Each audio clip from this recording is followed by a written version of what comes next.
yuqsimu bil ajalataini yajurruha hisanun qawiyyun al-hudiyu yumsikul lijama biyadihil yusra wa yaqbidus sawta biyadihil yumna al-hisanu yajri wasatas sari wa idza marra bi arbatin ukhran in harama ilan nahiyatil yusra. Sekian artinya. Delman berjalan dengan dua roda, menariknya kuda kuat. Kusir memegang kendali dengan tangannya yang kiri dan memegang pecut dengan tangannya yang kanan. Kuda berlari di tengah jalan raya, dan apabila ketemu dengan delman lain, minggir ke tepi yang kanan. Wassalamualaikum warahmatullahi wabarakatuh.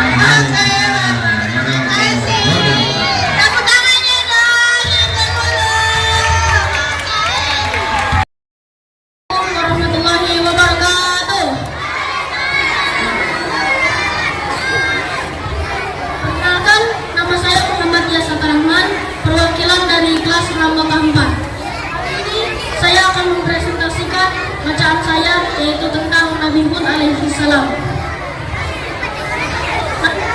Salam merupakan Nabi utusan Allah yang berasal dari kaum Ad.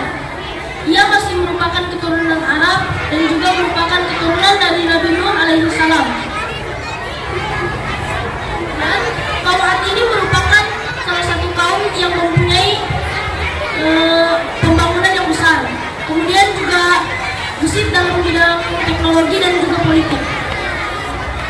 Namun karena kecerdasan dari kaum-kaum inilah yang membuat kaum Ad menyembah berhala buatan tangan mereka sendiri. Lalu Allah pun mengutus Nabi Hud alaihissalam untuk memerintah kaum Ad agar tidak menyembah berhala lagi dan menyembah Allah Subhanahu wa taala. Lalu kemudian Nabi Hud pun mendatangi kaum Ad yang merupakan kaumnya sendiri. Nabi Hud pun bertanya, "Wah, kenapa kamu masih menyembah berhala yang merupakan buatan tanganmu sendiri?" Lalu kaum Ad pun menjawab, "Siapakah kamu? Apakah kamu pemimpin kami? Apa hakmu untuk bertanya itu kepada kami? Ini adalah Tuhanku." Lalu Nabi Hud pun menjawab, "Sesungguhnya itu adalah perintah, dan sesungguhnya berhala itu tidak apa, dan hanya Allah lah yang patut disembah." Lalu mendengar hal itu pun, dikarenakan Nabi Hud telah mengejek nama Tuhannya, lalu Nabi Hud pun pergi bersama kaumnya. Dan beberapa hari kemudian kaum kafir yang telah mengejek Nabi Hud pun terkena bencana, dan akhirnya hanya Nabi Hud dan kaumnya yang selamat. Demikian cerita dari saya. Wassalamualaikum warahmatullahi wabarakatuh. Pesannya apa pesannya? Pesannya hanya Allah lah yang patut disembah dan tidak ada Tuhan selain Allah. Selanjutnya, Assalamualaikum warahmatullahi wabarakatuh. salam warahmatullahi Nama saya Ataya Ramadan, guru Ta'in kelas 6 Mekah 1. Saya akan menceritakan kisah tentang maling gundang. Pada suatu hari, hiduplah keluarga di pesisir pantai wilayah Sumatera yang terdiri dari ayah, ibu, dan seorang anak laki-laki bernama Maling Gundang. Pada suatu hari, ayahnya memutuskan pergi mencari nafkah di negeri lain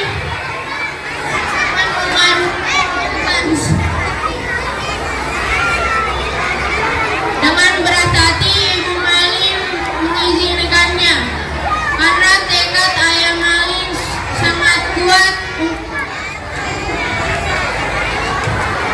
Bertahun-tahun berlalu, ayah Maling tidak kunjung kembali, entah lupa atau bagaimana. Bertahun-tahun Ibu Maling banting tulang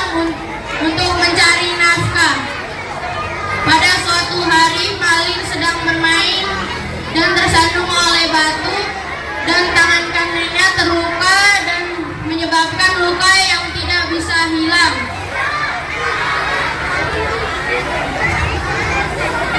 Bertahun-tahun setelah Malin dewasa, ia merasa harus mencari nafkah, dan dia menemui nahkoda untuk meminta pekerjaan. Singkat cerita, ia bekerja dengan nahkoda itu sampai suatu ketika kapalnya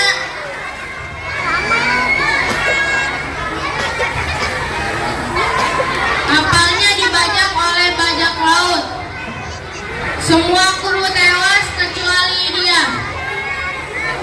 Lalu dia terombang-ambing di laut lepas sampai suatu ketika dia terdampar di suatu pantai. Lalu dia pergi ke desa yang ternyata sangat subur. Lalu bertahun-tahun ia bekerja di sana. Akhirnya ia menjadi kaya raya dan memiliki seorang istri. Dan suatu ketika istrinya menanyakan tentang perihal ibunya. Lalu Malin mengatakan yang seharusnya tidak ia katakan. Ia mengatakan bahwa dia adalah yatim piatu, ibunya sudah tiada. Lalu istrinya pun ingin mengunjungi makamnya. Mau tidak mau Malin menuruti perkataan istrinya.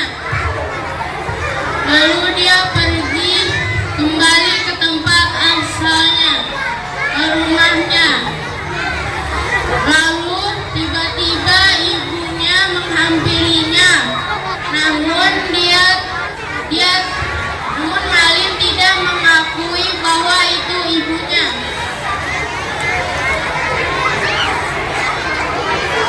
Lalu karena kemarahan ibunya, ia berdoa kepada Tuhan agar meminta keadilan. Lalu petir menyambar kepala Malin hingga dia menjadi batu. Jadi pesannya